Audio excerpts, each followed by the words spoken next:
आज माळशिरस पंचायत समिती या ठिकाणी क्रांतिकारी संघर्ष सेनेच्या वतीनं हलगीनाद आंदोलन करण्यात येत आहे।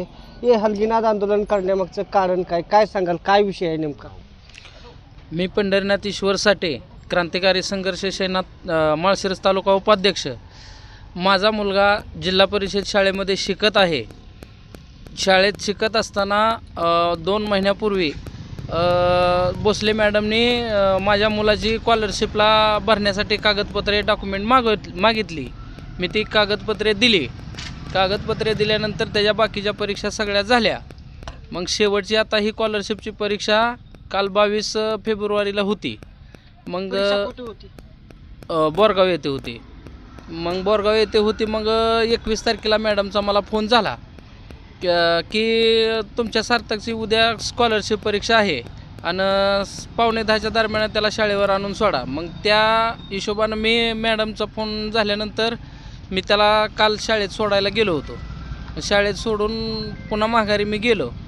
मग शाळेत जाणारी मुलांना न्यायला आलेली गाडी रिक्षा, त्या गाडीमध्ये बसला होता माझा मुलगा।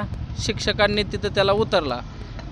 का उतरला तर शिक्षक म्हणाले की तुझं फॉर्म भरला नाही मॅडमने, तुमच्या भोसले मॅडमने, आणि फॉर्म भरला नसल्यामुळं तुला काय परीक्षेला येता येत नाही। मग मुलगा माझा घरी तो रडत आला। रडत आल्याच्या नंतर मी मुलाला घेतला आणि जिथं परीक्षा सेंटर आहे तिथं मी गेलो। तर तिथं सरांची विचारपूस केली। तर तिथं गेल्यानंतर जायबाई सर, जाधव सर आणि साने सर यांनी मला सांगितलं की तुमच्या मुलाची कागदपत्रे डॉक्युमेंट भरली नसल्यामुळं, भोसले मॅडमने फॉर्म भरला नसल्यामुळं मुलाला तुमच्या परीक्षेला बसता येत नाही।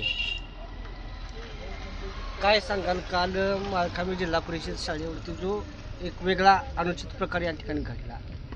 या ठिकाणी विषय जो आहे, पंढरीनाथ साठे यांचा मुलगा जो आहे तो सार्थक साठे आहे। इयत्ता 5वी जिल्हा परिषद शाळा माळखांबी या ठिकाणी तो शिक्षण घेतो आणि तो 5वीच्या स्कॉलरशिप परीक्षेला बसला होता। 2 महिन्यापूर्वी त्याला कागदपत्र वगैरे त्याचे ज्या वर्ग शिक्षक भोसले मॅडम आहेत यांच्याकडे दिले होते। ते कागदपत्र परिपूर्ण आहेत असं त्यावेळेस मॅडमनं सांगितलं होतं।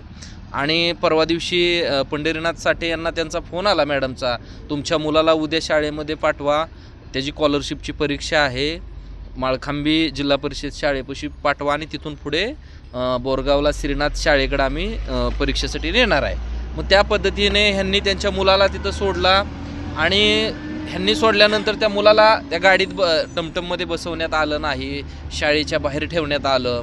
आणि परत तो मुलगा घरी रडत आल्यानंतर सांगण्यात आलं, विचारणा केली त्यावेळेस त्यानं सांगितलं त्याला त्या काही कोण शिक्षक आहेत त्या शिक्षकांनी सांगितलं की तुझं काय बाबा कागदपत्र नसल्यामुळे तुला काय बाबा बसता येत नाही। परंतु हा जो खऱ्या अर्थानं जो जातीवादपणा आहे, हा जातीवादपणा आज उघड झालेला आहे। काय सांगायचं, कारण की 2 महिन्या अगोदर कागदपत्रे घेतली जातात। 21 फेब्रुवारीला फोन येतो की तुमच्या मुलाची परीक्षा आहे आणि ज्यावेळेस परीक्षा सेंटरवरती केंद्रावरती जातो त्यावेळेस अचानक उघड होतं की या मुलाचा फॉर्मच भरला जात नाही। याचा अर्थ त्या मुलाच्या ज्या वर्ग शिक्षिका आहेत भोसले मॅडम आणि कोण जे मुख्याध्यापक आहेत यांची जबाबदारी आहे की बाबा ते अर्ज भरून घेणे, कागदाच्या काही त्रुटी आहेत ते सांगणं, यात त्यांनी कर्तव्यात कसूर केला आहे। आणि यामध्ये हा विद्यार्थी मागासवर्गीय आहे आणि जाणून बुजून जातीय देशातूनच हे कृत्य केलं आहे असं आम्हाला वाटतं।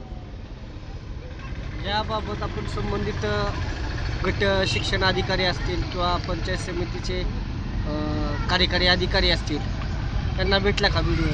आता या संदर्भात आम्ही निवेदन संबंधितांना दिलेलं आहे आणि या संदर्भात आम्ही जे आज पंचायत समिती कार्यालयाच्या समोर जे हलगीनाद आंदोलन करत आहे की या अधिकाऱ्यांचे जे शिक्षक आहेत संबंधित जे जबाबदार आहेत यांच्यावरती फौजदारी गुन्हे दाखल करा, यांच्यावर ॲट्रॉसिटी दाखल करा आणि कर्तव्यात कसूर केल्यामुळे यांच्यावर शिस्तभंग विषयक कारवाई करून यांची विभागीय चौकशी प्रस्तावित करा, या मागणीसाठी आज आम्ही या ठिकाणी बसलेलो आहे। आणि जोपर्यंत न्याय मिळणार नाही तोपर्यंत हे हलगीनाद आंदोलन बेमुदत हे चालू राहील, एवढंच आपल्या प्रसारमाध्यमांना मी सांगतो।